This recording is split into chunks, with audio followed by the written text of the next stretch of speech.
She Never did passed the test. 72 days of royal duty. That's not even a probationary period at a job.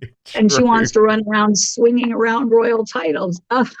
Sorry, homie, don't play that, so to speak. We're not doing it here. If you want to go to court and change your name, then let's chit chat then. But breaking right now, an extraordinary twist in the legal case between Samantha Markle and her estranged sister, the Duchess of Sussex, Meghan Markle.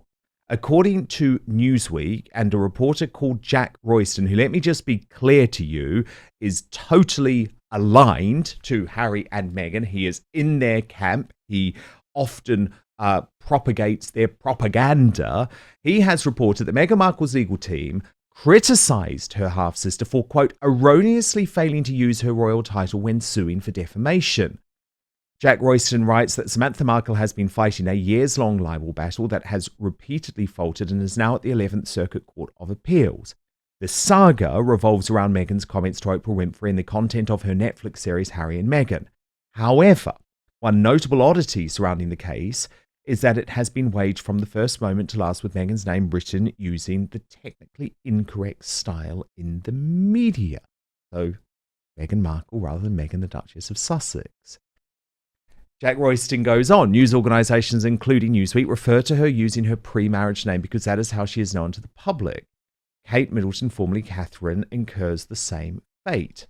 Now, though, more than 2 years after the case was first filed, Meghan's lawyers have finally taken a swipe at how she was described, adding the word erroneously. So this is what the filing seen by Newsweek read.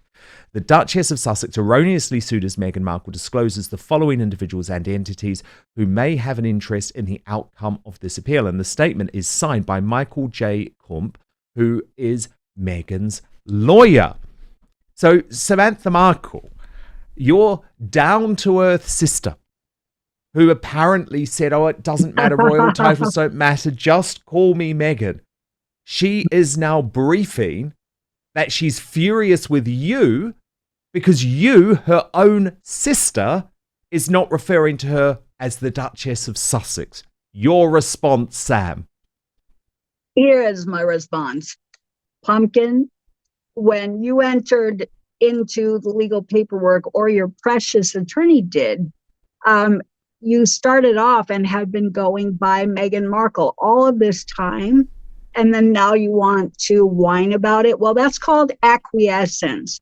You've gone all of this time under Meghan Markle, but now you want legal paperwork, our court system, to acknowledge you as Meghan, the Duchess of Sussex. Here's what, sweetheart. First of all, in 1776, we did away with having to bow to royal titles. Our legal system does not acknowledge legal titles per Section 9 of the United States Constitution. And furthermore, you may not use royal titles to dabble in American politics per the United States Constitution. And the last time I checked, if you want a name change other than what's on your birth record or your driver's license, I don't know, maybe you went and got Meghan the Duchess of Sussex on your driver's license recently, but your legal documents in the United States would have to say Meghan the Duchess of Sussex for you to impose that upon our legal system. So unless you went to court and petitioned for a name change and got your name legally changed to Meghan the Duchess of Sussex, I don't believe that you can squawk about it. And I would suggest that Jack Royston read the Constitution. Jack, step back. It's just crazy. I mean, the Constitution prohibits it. We are not being forced to bow to or accept or address royal titles in the United States. And that doesn't, I don't mean any disrespect to the royals across the pond. No, of course. But Meghan is an American. She's American. She doesn't even have royal blood. So I completely agree with you in terms of the technicalities of it, Sam. But can we also... sorry, you go. She doesn't have British citizenship. No. She Never did passed the test. 72 days of royal duty. That's not even a probationary period at a job. And she wants to run around swinging around royal titles. Sorry, homie, don't play that, so to speak. We're not doing it here. If you want to go to court and change your name, then let's chit chat then. Yeah, very good point. Does it not also show, Sam, though, how desperate she is to cling on to a royal title, even though she has spent the past 5 years doing everything to denigrate the royal family? I mean, this is a very confused woman emotionally, isn't it? But did she ever get the memo that those with royal titles bow to other royals? And, the last I saw on Netflix, she was mocking and didn't want to bow to Queen Elizabeth. So, it's like you want to have the royal title for the benefits in America, seemingly, but you don't want to have to go with the rules and the protocol that come with that. Nobody is obligated to call her Meghan, the Duchess of Sussex. I would say Meghan, American citizen, unless you want to show some paperwork that shows you're a British citizen and you've changed your name in court to Meghan, the Duchess of Sussex. Step off. It's ridiculous. Now, Jack Royston was very critical of your case in that article, Sam, but are you feeling confident? I'm feeling confident because there's so much to the complaint and the evidence and the discovery that we didn't get to. But he can't use her flimsy title that we don't even acknowledge in America as, a way to stimulate PR or negatively spin the case. So the case will be heard and advance the way it will. But that was a cheap shot. It was so stupid, in my opinion. So yeah, we don't do titles in America. Check out the Constitution.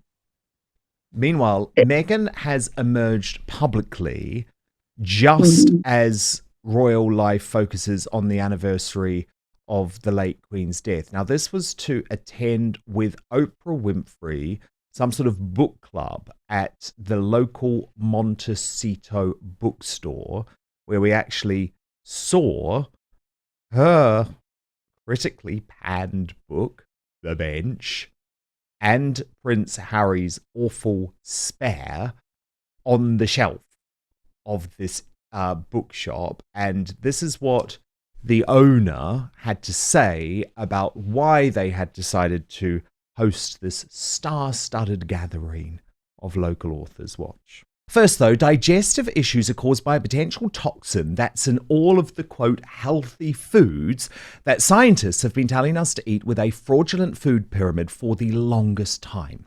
And this potential toxin causes digestive issues, according to Dr. Gundry, a world-renowned cardiologist. This is affecting millions of people nationwide. Warning signs include weight gain and fatigue and digestive discomfort, plus stiff joints, even skin problems, actually. Well, Dr. Gundry explains these side effects are often mistaken for normal signs of aging because digestive issues develop usually over a matter of years and sometimes even decades. I can assure you that the damage is probably caused by these health foods and is far from normal. The good news is you can easily help fix the problem from your own home. It's very simple. You just have to know which foods are actually healthy and which contain this hidden potential toxin. So you can find this yourself if you visit right now gutcleanseprotocol.com/outspoken. That's gutcleanseprotocol.com/outspoken.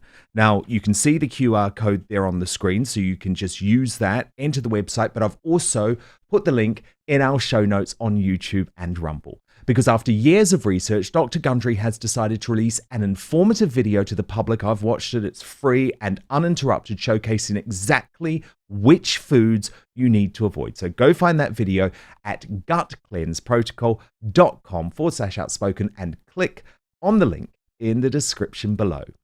Our local authors shelf when you first walk in, and I want it to be when you first walk in so that authors who are local to the area know that this is their hometown bookstore. And we celebrate our hometown authors as if they were our hometown heroes, because to us they are.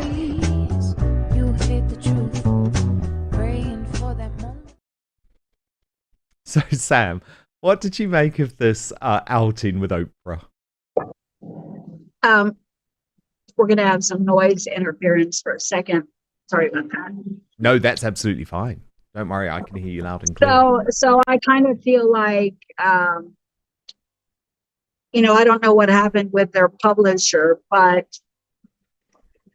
it seemed like Spare wasn't selling well, and it seemed like the other books weren't selling well. So, hey, in my opinion, this is what they're doing. Let's hook up with Oprah and try and push the books that didn't do so well.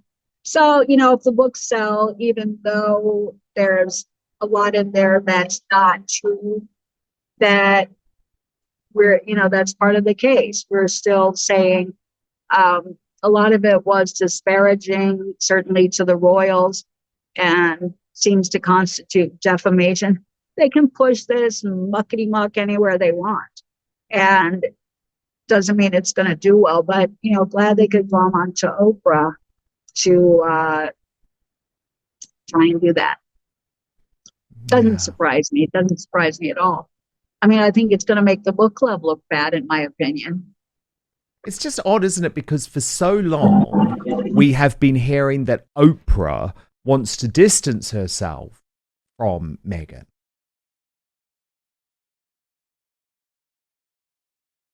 Well, if she wanted to distance herself, why would she be allowing her to get close to the book club? Yeah. In other words, that's inconsistent with what we hear, that may be propaganda on either side. So again, in the mainstream media, you really can't tell what's true and what's not, but it's kind of weird that she would be aligning with the book club. Yeah, it's really odd. It's really odd. Also really weird is something that I've seen some people point out, that Meghan consistently seems to be cosplaying Princess Diana at the moment in terms of her outfit choices. What did you make of that, Sam? That's been going on for a long time, and I don't know what she hopes to accomplish by doing that. I think it looks ridiculous. First of all, in my opinion, she will never walk in Diana's light. Diana was a true humanitarian.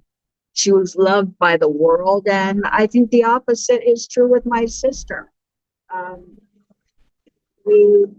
We've seen her at several events. I've never heard about large donations. I've never seen a lot of outreach. So there seems to be hypocrisy there that was never a label for Diana. Diana was never accused of being a hypocrite. And she certainly was a humanitarian who loved children, who engaged in, how many causes was she involved in? Truly, that she gave to, that, she was involved with hands-on. And I don't see that here. So I think it's all, in my opinion, for PR. Very good point. Oh, Sam Markle, it is such a joy to speak to you today, and I really hope you're doing well. Thank you so much, Sam. Thank you so much for watching Dan Wootton Outspoken. Please do subscribe if you want lots more clips and interviews like that. Plus, if you want to watch our totally uncensored after show, then visit www.outspoken.live.